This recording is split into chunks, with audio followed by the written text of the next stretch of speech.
Peristiwa unik, menarik hingga tragedi terjadi selama sepekan ini. Rangkaian peristiwa tersebut kami rangkum dalam segmen On This Week malam ini.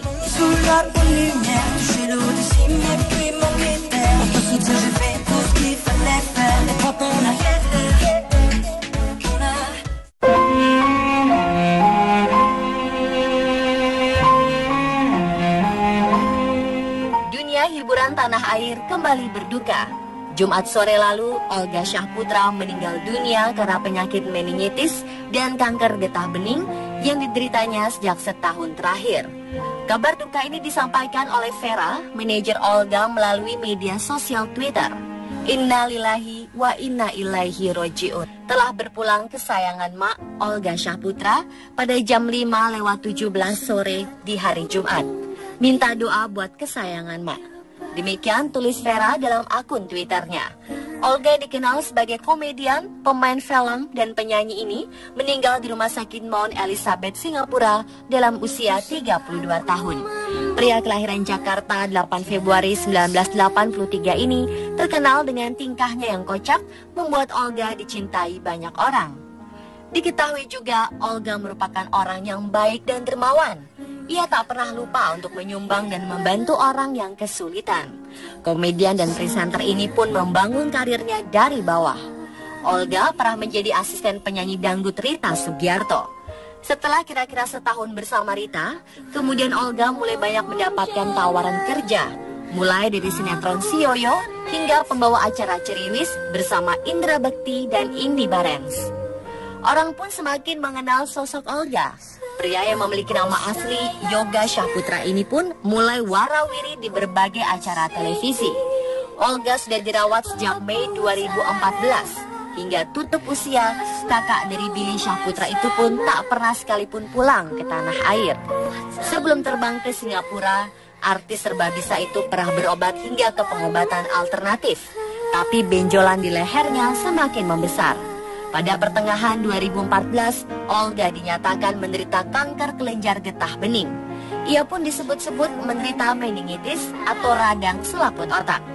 Setelah dikabarkan meninggal, rumah duka di kawasan Duren Sawit, Jakarta pun perlahan-lahan semakin dipadati pelayat. Warga sekitar dan penggemar Olga yang jumlahnya banyak berkumpul untuk mengantarnya ke peristirahatan terakhir. Saking banyaknya orang, kondisi pemakamannya pun sangat kaos dan berantakan. Banyak orang pingsan karena terdesak. Semua berebut ingin melihat jenazah Olga. Hal ini juga memperlihatkan betapa Olga sangat dicintai oleh banyak orang. Ratusan, mungkin bahkan ribuan orang mendoakannya di pemakamannya. Tak hanya itu, dalam waktu singkat, hashtag RIP Olga Syahputra pun memuncaki trending topik dunia. Timeline Twitter langsung dipenuhi ucapan bela sungkawa untuk Olga. Semoga almarhum mendapat tempat yang terbaik di sisi Tuhan Yang Maha Esa. Selamat jalan, Olga.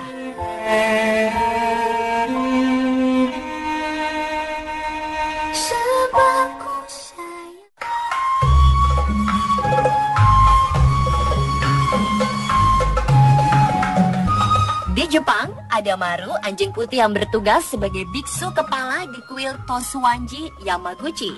Anjing yang konon dikenal pemarah itu merupakan keturunan ras Kishu Inu, anjing lokal yang berasal dari daerah Kishu, Wakayama. Entah apa alasannya, anjing ini dijadikan biksu kepala. Menurut keterangan Sousen Eukano, wakil biksu kepala Tonsunji, Maru telah menjalani pelatihan untuk menjadi biksu sejak usia 2 bulan. Pelatihan Maru dijalani di kuil Nanzenji, Kyoto. Di sana, ia mengikuti kegiatan dan pendidikan yang sama seperti calon-calon biksu pada umumnya. Tetapi meskipun di atas kertas Maru adalah kepala biksu, namun bisa dipastikan sebagian besar tugasnya dijalankan oleh Fukano, sang asisten yang juga berperan sebagai teman bermain Maru. Sementara Maru sendiri kebagian tugas menyapa para peziarah yang datang lengkap dengan busana biksunya.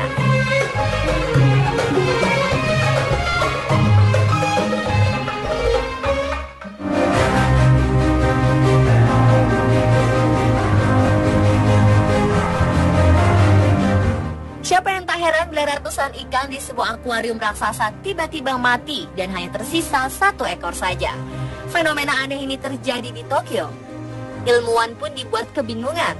Awalnya, Tokyo Aquarium bagian tangki tuna mempunyai 69 ekor tuna bluefin, 52 ekor eastern tuna, dan 38 ekor tuna bonito. Namun terhitung Desember tahun lalu, mulai terjadi kematian pada beberapa tuna.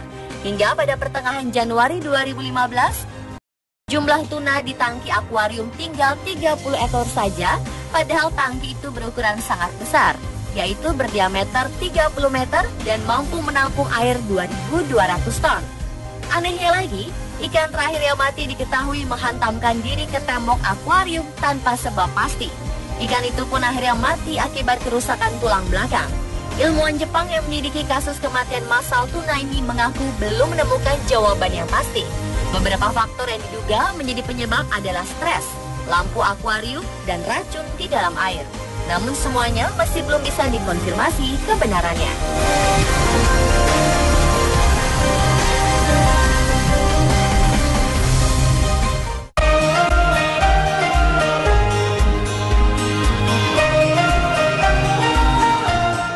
Coba Anda perhatikan terlebih dahulu titik-titik kecil berikut.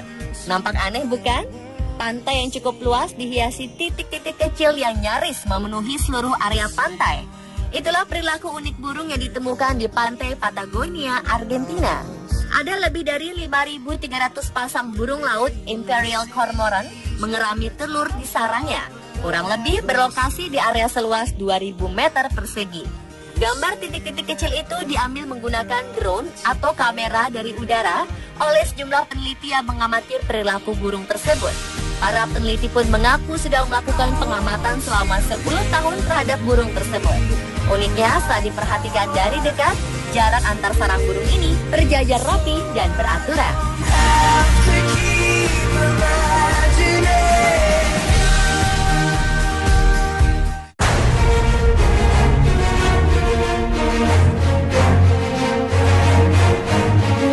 Kevin Fast adalah pastor yang sedikit berbeda dari kebanyakan rekannya di gereja. Pria asal Kanada itu disebut sebagai pendeta terkuat karena memiliki tubuh kekar dan telah melakukan berbagai aksi menakjubkan selama bertahun-tahun. Terinspirasi Louis Shear, seorang tokoh berotot di abad ke-19, pastor 51 tahun ini telah meraih beberapa rekor Guinness World. Rekor itu diantaranya menarik pesawat terbang, truk besar, dan mengangkat objek 500 kg di atas bahunya. Tak hanya itu, ia juga mampu menarik mobil pemadam kebakaran, memindahkan rumah berbobot 40 ton, dan menggendong 22 perempuan sekaligus. Layaknya pastor biasa, Kevin melakukan tugas rutin, seperti memimpin pernikahan atau membaptis seseorang. Namun di saat senggang, ia secara profesional mengikuti serangkaian turnamen di Amerika Utara.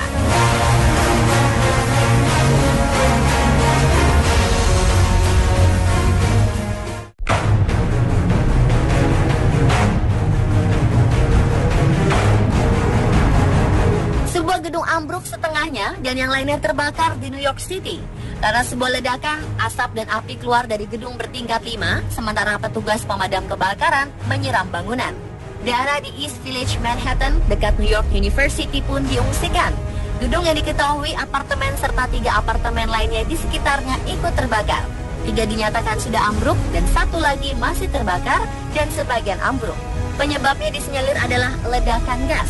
Diketahui ada 19 korban dalam peristiwa tersebut. Di antaranya 4 warga sipil yang berada dalam kondisi kritis.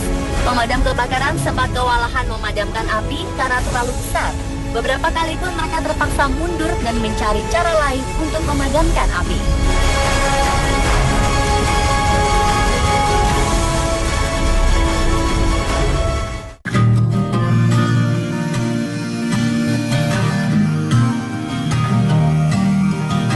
Raja Richard III yang tulang belulangnya ditemukan di bawah lahan parkir 3 tahun lalu akhirnya dikuburkan kembali.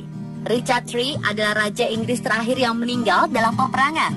Richard kembali dimakamkan di Katedral Leicester di Inggris. Ia dimakamkan dengan penghormatan yang layak pada 26 Maret lalu. Ratu Elizabeth II pun menyatakan kalau pemakaman ulang Raja Richard III merupakan ajang penting nasional dan internasional yang besar. Pemakaman Raja Richard III ini sekitar 530 tahun setelah ia dibunuh di pertempuran Bosworth pada 22 Agustus 1486. Banyak orang dari luar Inggris sengaja datang untuk menyaksikan upacara pemakaman ini. Dalam sejarahnya, Richard III hanya memerintah selama 77 hari saja. Setelah itu, kekuasaan Inggris jatuh pada Henry Tudor.